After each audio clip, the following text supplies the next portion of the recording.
Hi, I'm Nathan, and today I'm going to be teaching you how to play Puerto Rico. It's a strategy game from 2002.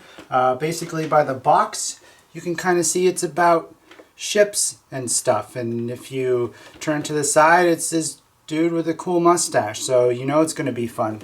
It's actually not the easiest game to learn, but it was my gateway game when I started getting into the hobby, so it's really not that difficult. Let's set it up and see how it goes.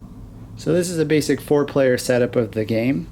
In front of each player is an individual player board showing their region of Puerto Rico, and what the goal of the game is to develop this by having different plantations which will grow crops, building different types of buildings, and then ultimately growing crops which you can send back to your homeland to get points to apparently please the queen or whoever has sent you here to develop this island. Now the main part of the game comes down to these little action cards here, and what makes this special is that each player will get to choose one action that they want to do, and everyone at the table gets to do that action next after them. There are special privileges on the bottom of these tiles which will tell you what you get to do if you're the one who chose that tile, and all of this information is listed on your player boards here. So the regular actions you can take if someone else chose that, or the privilege, which you can take if you chose that. So next, I'm going to go through each of these individually in the way that I think best makes sense. So the first one that I'll describe here is the settler. This is where we can get new plantations, or if you're the person who chose it, you can get a quarry instead. The plantations go on your board down here, and you look at the table and there's 5 face up that you get to choose from. So any of those that are available, you can choose one of those, or if you're the person who chose this role, you can have a quarry instead. The quarries would go in the same spot as your plantations, and they basically just give you a discount of 1 when it comes to the cost of buildings. It's like you brought your own rock for the construction. Now once everyone has chosen what they want, we do it in order, so the starting player gets to choose one, it goes around, and then once everyone has chosen one, we choose some more of these face down just randomly to replenish the stack. The next phase I'll describe is the builder phase. This is where you can actually build buildings which would go onto your board. The buildings are located on this little market up here, and the cost of each building is inside of all of these circles. So for instance, a small indigo plant would cost 1 doubloon. If I'm the person who chose this role, I get a discount of 1, so it would be free. At the top of the building market, you can see these little same icons that's on the quarry tiles. Now I mentioned the quarries would give you a discount of 1. There are limits depending on the columns though, on the maximum quarries you can use towards that purchase. So if you wanted to buy this indigo plant for 3 and you had 3 quarries, you still can't get it for free. You can only use up to 2 quarries maximum. So you would choose a building that you want to buy, pay the cost to the bank located here, and then place it on your board. And then the next player does that until everyone has chosen one building. The mayor phase is what lets us get new colonists onto our board. We need colonists to tend to our crops or to work in our buildings for us so that they actually give us a benefit. Colonists are located in this pile up here. The ones that we can actually use are the ones that come off the colonist ship here. So right now there's 4, 1 for each player. How this works is the first player who chose it gets a benefit of a bonus 1 for their privilege of choosing it, and then we get to choose 1 at a time, and we go around the board, everyone gets to choose 1. If there's an odd number, you could potentially get more colonists than someone else because you just keep going until it's all empty. Once the colonist ship is empty, we have to replenish it at the end of this turn. And how you do that is you normally would get a minimum of the number of players. So you're going to get at least 4, but as the game gets rolling, we will actually look on each player's board and total up the number of empty spaces, like the number of jobs that we have open for people to come in. It's like we placed an order for the colonists to come in. So you could potentially have more than 4, but a minimum of 4 in this case. What happens when you have the colonists is you get them on your board and you can put them in any of your little spots like so. If you don't have any more circles available for them, they just sit in San Juan here, and they just wait for a job for you to give them. You can't move them at will, though. You can only move them from San Juan in the mayor phase that we're in right now. Same thing goes for if I decide I don't want this guy on the corn. I can't move him until we have another mayor phase if I end it here. The craftsman phase is where we can finally produce goods from our plantations towards the ultimate goal of being able to ship goods off. How this works is there's 5 different types of goods in the game. There is corn, indigo, sugar, tobacco, and coffee. And we can produce them based on what we have on our table here. Starting out with the corn is the only one that you can produce without having any of these buildings. There's certain color-coded buildings which all correspond to the types of goods, except corn does not need a building, so corn could just produce a barrel of corn right off the bat.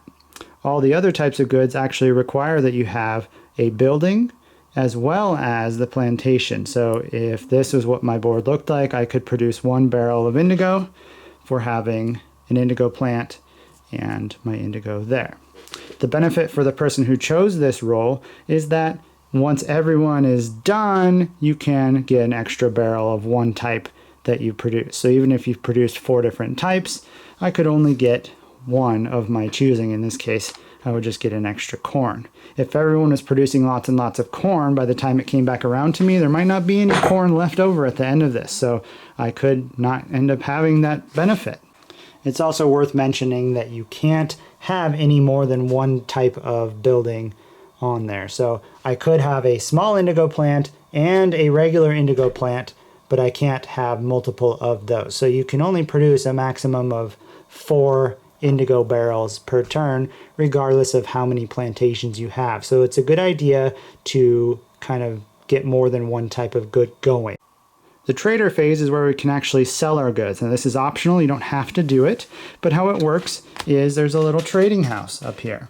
And as you can see, there's different barrels of all the different types of goods, and it shows what they're actually worth in this game. Corn, being the easiest thing to produce, is only worth 0. So it's not a great thing to sell, but there's some reasons why you might do it. One reason would be is the benefit of the trader phase is you can sell for 1 extra doubloon. You get 1 extra. So you could actually sell a corn in this case for 1 doubloon instead of for 0.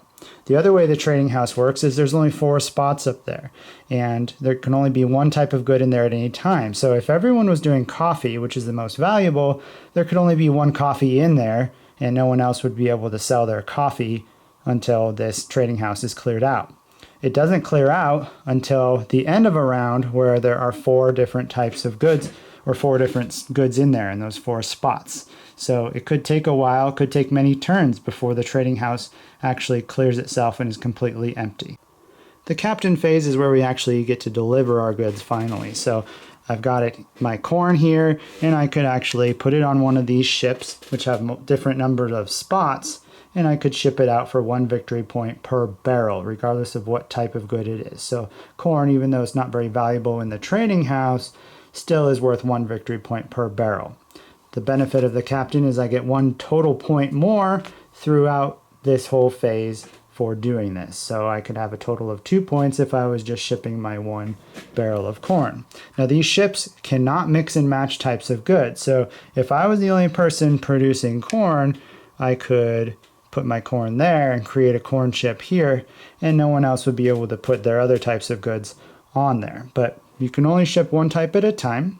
So corn would go there, the next person can ship what they have, what they have, what they have, and then if I still have another type of goods that I'm able to ship, I can do so on a different ship here. These boats do not actually leave and empty until they're all full, so they'll stay there throughout the game until it's completely full, and then at the end of that round, they would clear, the goods would go back to the supply, and that ship would be open again. At the end of this phase, there is also what's called spoilage. How that works is you're not allowed to keep all these different types of goods because they will go bad if you don't ship them. So at the end of the shipping phase here, you're able to keep 1 barrel of 1 type of goods total. Anything left over, let's say I was left with all of these that I wasn't able to ship, and I would just be able to choose one that I could keep. Everything else just spoils and goes back to the supply. So you really want to ship things if you can, otherwise you're just going to lose your goods and it's not going to do any good for you. The last phase I'm going to describe is the Prospector. Now there's 2 Prospectors in the game depending on the number of players. If you're playing a 3-player game, you won't even play with the Prospector. But the Prospector is basically just you get 1 doubloon for choosing it. No one else gets to do it. So there's no normal action, it's just the privilege of the person who chose this tile here. So you just choose it and you get 1 doubloon, and that's the end of this phase. So the way the basic game works is each player is going to choose 1 and they get to do that. It goes around, everyone's done it. The next person gets to choose 1. They do that, it goes around, the next person choose 1. At the very end, in this case, we're going to have 3 left over here that no one chose in this round, and they're going to get money, doubloons, that will go on top of them to make it so that people might want to choose it next round. Obviously, they're going to choose them at some point, but that just incentivizes it for you too. So during the next round, if you chose the trader, not only could you trade your goods for money, but you get the money that's on top of this card. This governor tile just signifies the starting player, so that's who gets to start that round. So after an entire round and you put the doubloons on all the tiles that people didn't choose, we all put our tiles that we did choose back into the market like that, and the governor card gets passed to the next player to the left. That's basically how the game is going to work. We're all going to choose tiles, play actions, you get the privilege of it, and then the governor is going to pass, and it's the next player's turn to choose first. A game of Puerto Rico will end either when all of the colonists are used up, if all of the victory point chips are used up, or if any one person has all 12 spots for their buildings used up. It doesn't end the game immediately. It ends at the end of the round where we would go to try to grab them and we don't have enough. So everyone will still get to choose a role during that turn, and then at the end of the game we would score. The way you calculate your score is by the number of victory point chips. So you'd add those up. You add up the total value of your buildings, any of these buildings with a red number in the upper right hand corner, as well as there are special buildings, these buildings that take up 2 spots on your board. And each of these, even though they cost 10, give you 4 bonus points automatically. They also, if you read the text on them, they all give you bonus points based on some other condition in the game. So for instance, the City Hall gives you 1 victory point for each violet building. And you only get that benefit if there's a person on that. So if you've placed it on your board and you've got a colonist on it, then you can get that extra condition which gives you bonus points. You always will get the number in the upper right hand corner regardless of whether there are people there. The last thing to mention, which happens more often than it really should, is that in the event of a tie for the total victory points, people would add up how much money they have as well. So if 2 people are tied for the number of points, the person with more money would actually be the winner of that game. That's really all the information you need in order to play the game. It might take 1 or 2 rounds before you really understand how each of these little phases works. But also, if you look at all the text on these buildings, there's lots of little game-bending things that can happen. So you can get extra colonists, or you can get extra doubloons for producing things. So it's important to read these, but probably just play a game and see, you'll learn as you go on how those work. So that's the basic gist on how you play Puerto Rico. I suggest you probably just play a couple rounds of each role and see how that works so you can kind of get a feel for it, and really starts going a lot easier after that. So I hope you enjoyed this video, and I'll see you next time.